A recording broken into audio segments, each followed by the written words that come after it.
Good morning. સૌ પ્રથમ તો ધોરણ 10ની એસએસસી બોર્ડની પરીક્ષા આપવા જઈ રહેલી તમામ વિદ્યાર્થીનીઓને શાળા પરિવાર તરફથી બેસ્ટ ઓફ લક.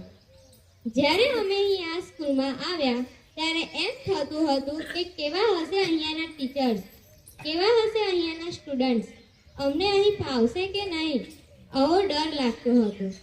પરંતુ બધા જ ટીચર્સ અને સ્ટુડન્ટ્સના સાથ સહકારથી અમને અહીં ઘર જેવું લાગવા લાગ્યું છે. ધોરણ 10ની વિદ્યાર્થીનીઓએ અમને બધી જ વાતમાં સાથ આપ્યો છે. તે માટે બધી જ વિદ્યાર્થીનીઓને થેન્ક યુ સો મચ. અમને તો તેમની સાથે ખૂબ જ મજા આવી છે. તેમની સાથે કરેલા પ્રવાસ, ઉજવેલા તહેવારો, સ્પોર્ટ્સ ડે એ તો ખૂબ જ યાદગાર રહેશે. અને હા, તેમની સાથે રમેલી રમતો કે જેમાં અમારા વચ્ચે હાર જીતનું ખૂબ જ મહત્વ હતું, તે પણ કેમ ભૂલી શકાય. અમને ખબર છે કે તેમને આ સ્કૂલ છોડીને અને અહીંયાના ટીચર્સને છોડીને જવાનું મન તો નહીં જ થાય, પરંતુ તેમના ઉજ્જવળ ભવિષ્ય માટે આગળ તો વધવું જ પડશે.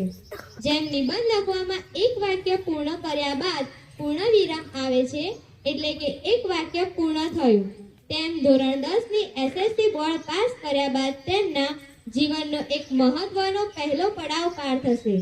પરંતુ જેમ નિબંધમાં એક વાક્ય પૂર્ણ કર્યા બાદ પૂર્ણ વિરામ આવે અને નવું વાક્ય શરૂ થાય, તેમ તેમના જીવનમાં પણ એક પૂર્ણ વિરામ આવ્યું છે અને હવે તેમણે નવું વાક્ય એટલે કે તેમના નવા જીવનની શરૂઆત કરવાની છે.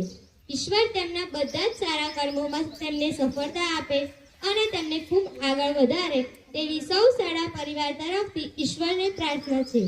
છેલ્લે ફરીથી એકવાર એસએસસી બોર્ડની પરીક્ષા માટે બધી જ વિદ્યાર્થીનીઓને આખા શાળા પરિવાર તરફથી best of luck. Thank you.